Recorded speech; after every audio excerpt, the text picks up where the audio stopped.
네, 이제 7주차 3교시. 항상 3교시가 되면은 항상 뭐 아쉬움이 남는 시간이에요. 그렇지만은 또 시작과 끝은 계속 반복되는 거니까 아쉬움은 묻어두고 또 한번 달려가 봅시다.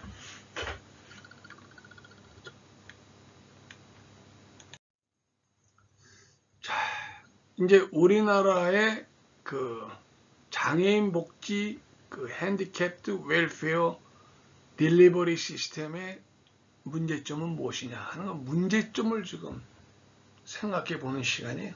문제점. 자, 문제점이 분절적, 파편적 서비스 제공하라고 있어요. 이건 무슨 말이에요? continuity, continue, 지속성이 없어. 그 지속성을 해야 된다는 얘기예요.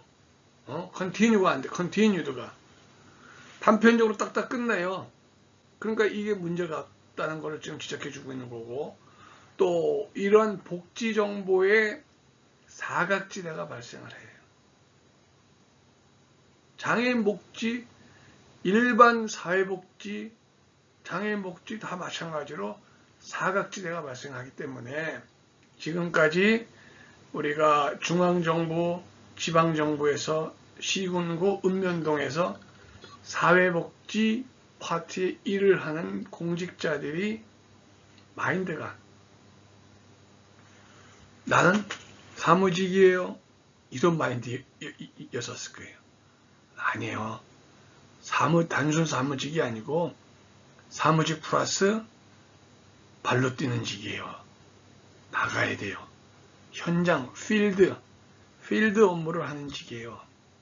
그것이 이루어졌으면 꽤 오래전이지, 꽤 오래도 안 됐지만 한 몇 해 전이지만 송파에 그 세모녀 처절한 경제적 어려움 때문에 목숨을 끊어버리는 그런 비극적인 일이 발생하지 않았을 거예요. 자기가 관할하는 동에 통장, 반장 통해 가지고 정보 관련 체계가 확보가 되어 있으면은 그분들이 현재 겪고 있는 어려움이 무엇인가를 알고 있었다면 복지가 그렇게 뒷짐지고 있지는 않았을 거라 하는 얘기가 나옵니다.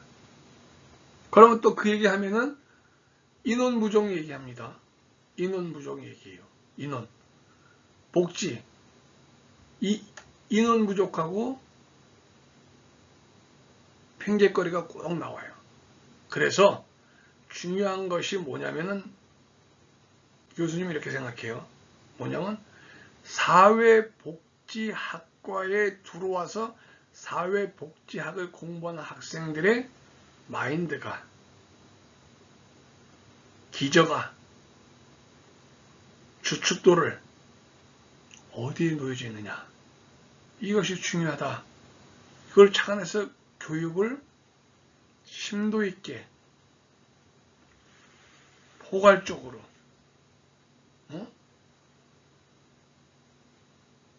학습을 통해서 가르치고 배워야 된다. 그래갖고 내가 사회복지사야, 사회복지 전문 공무원이야, 사회복지직이야. 그럴 때 과연 컴퓨터 앞에만 앉아서 하는 업무에 국한될 것인가. 물론 이것도 중요하고 플러스 알파가 필드라 그랬죠. 현장 업무를 해야 됩니다. 현장 업무는 다 나가지 못하니까 통장, 반장 등을 통한 정보 전달 라인을 형성해줘요. 물론 형성이 돼 있을 거예요. 활성화가 문제지. 활성화가 문제입니다. 그렇게 되면은 복지정보의 사각지대가 발생은 하더라도 그렇게 많이 발생은 안 하고 진짜 가슴 아픈 일들이 발생 빈도가 좀 낮아지지 않을까 하는 생각이 듭니다. 또 세 번째, 통합적 서비스 인테그레이션. 통합적 서비스 욕구사정 체계가 부재하다는 얘기예요. 이게 상당히 중요한 거예요. 통합적 서비스 욕구사정을 할 수 있는 시스템화가 필요하다는 얘기고, 또 서비스 간의 그 연계, 또 모니터링, 또 서비스 조정 등의 사례관리 체계가 부재하다. 사례관리는 상당히 의미가 심장이에요. 케이스 매니지먼트 때문에 케이스별로 관리를 해야 되는데 그런 것이 안 나와요. 부처 이기주의 아직도 빠져있는 경우가 있어가지고 부처 간의 공조체제가 원활하지 못하는 문제점도 또 여기 있어요. 그래서 이것을 어떻게 해요? 통합적 서비스, 복지, 통합적 서비스의 욕구 사정이 필요하다는 걸 얘기해주고 있는 겁니다.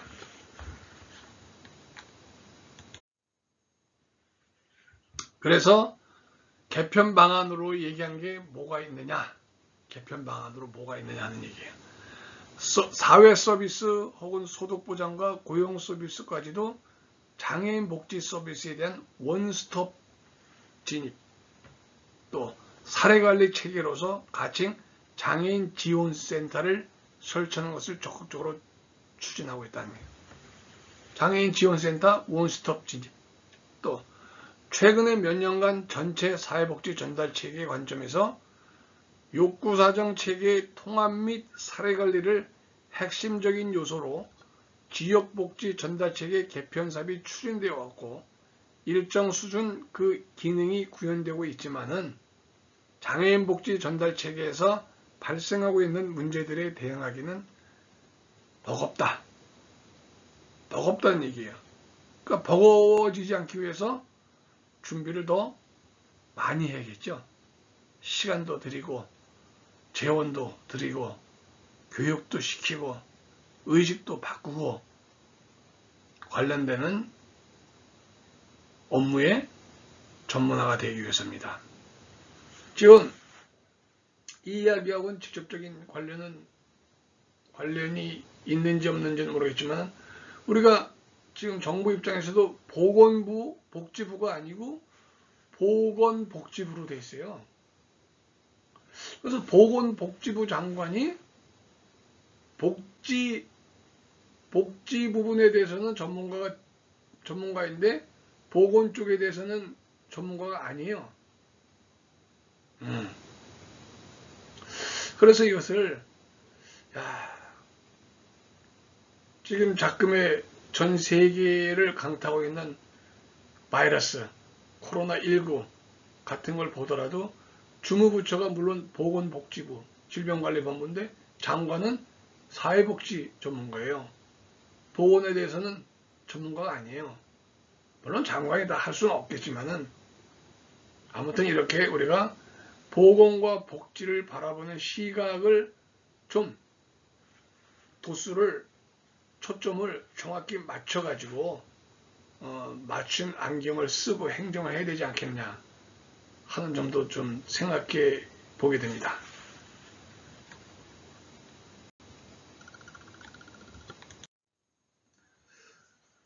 자, 이런 문제를 갖고 있기 때문에 시군구 복지 전달 체계 개편을 해야 되는데 이게 개편을 하는데 소극적인 접근이 아닌 기존의 전달 체계를 공간과 기능의 차원에서 완전히 통합하는 혁신적인 접근이 모색이 필요합니다. 예산 문제가 또 대두됩니다. 예산이. 프랑스의 경우에 있어서는 모든 장애인만 스페셜라이즈드 어프로치가 생각이 나겠죠. 장애인만을 대상으로 하는 모든 정책 영역의 전달 체계를 통합한 MDPH 장애인 서비스 센터를 운영하고 있습니다. 프랑스는. 배워야겠죠. 우리나라도 장애인복지법 개정이 돼가지고 국민연금공단에 장애인 지원센터가 설치가 됐습니다. 2016년도에 장애인 지원센터 설치 이렇게 나와 있습니다.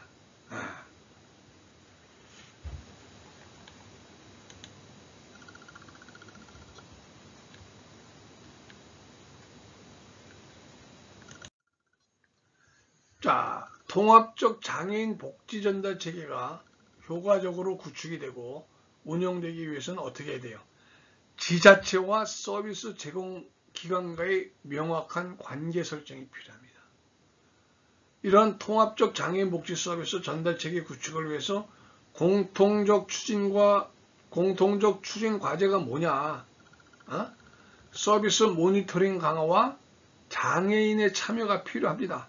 그런데 이게 지금 제대로 이루어지고 있는가 하는 것을 한번 여러분들 생각해 보셔야 되고, 또 인프라 구축과 관련해서는 장애인 포털의 구축과 장애인과 장애인 복지 전달 체계를 연결시킬 인적 연결망 형성이 요구되고 있습니다. 개편 방안에 대해서 나온 의견들이에요. 통합적 장애인 복지 전달 체계에서 개편 방안은 어떻게 이루어져야 되는가에 대해서.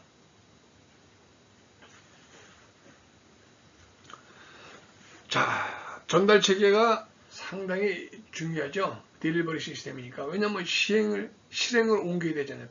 복지는 실행하지 않으면 의미가 없잖아요. 그렇죠? 실행해서 실질적으로 옮기고 있습니다.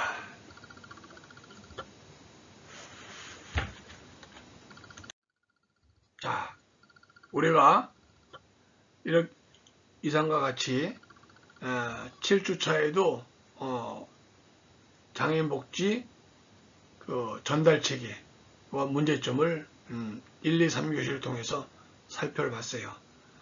자, 우리 한번 생각을 깊이를 더해 봅시다. 과연 이 장애인들이 비장애인과 같이 격의 없이 살아갈 수 있는 사회를 어떻게 만들어 나가야 될 것인가?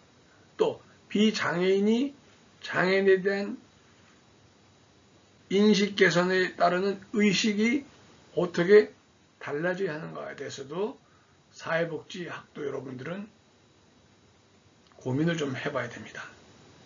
단순히 커리큘럼상의 장애인 복지 과목이라고 넘기지 말고 좀 심도 있게 학습을 좀 해보는 것이 소셜 워커로서 사회복지사죠?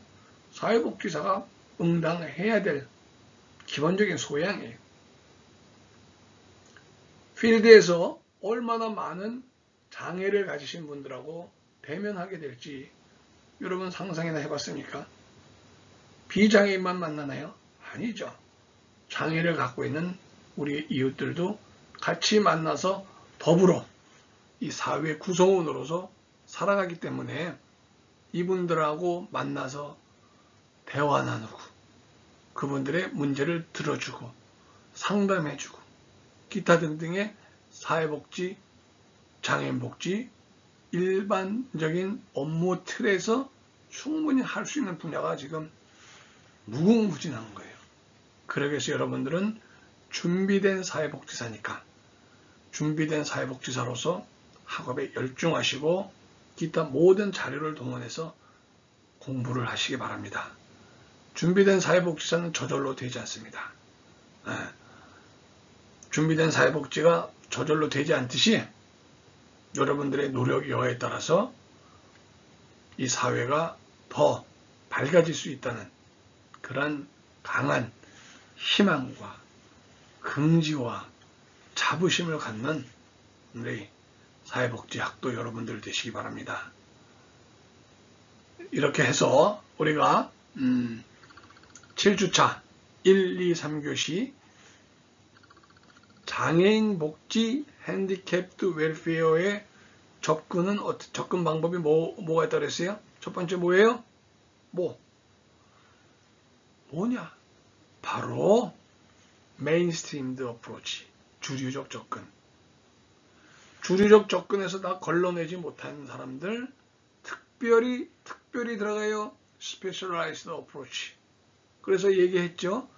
보편적 복지예요. 선별적 복지예요.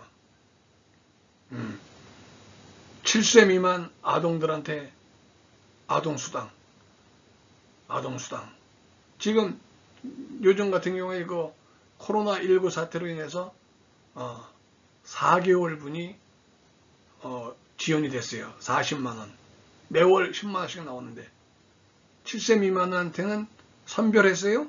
아니, 연령학적으로는 7세 미만인데 경제적 빈부격차 논하지 않고 다 지급합니다. 바로 보편적 수당으로 다 준 거예요. 이렇게 사회복지학도로서 보편과 선별 개념의 장단점, 문제점 뭐 이런 것도 개선할 점 항상 머릿속에다 넣고서 한번 생각을 해보자 하는 뜻에서 시작된 학업이었고 그 과정이었습니다. 자, 장시간 동안에 인터넷으로 공부하느라고 고생들 많이 하고 있고 했고 앞으로 진짜 교단에서 강의실에서 여러분들 밝은 모습 보게 되길 바랍니다. 감사합니다.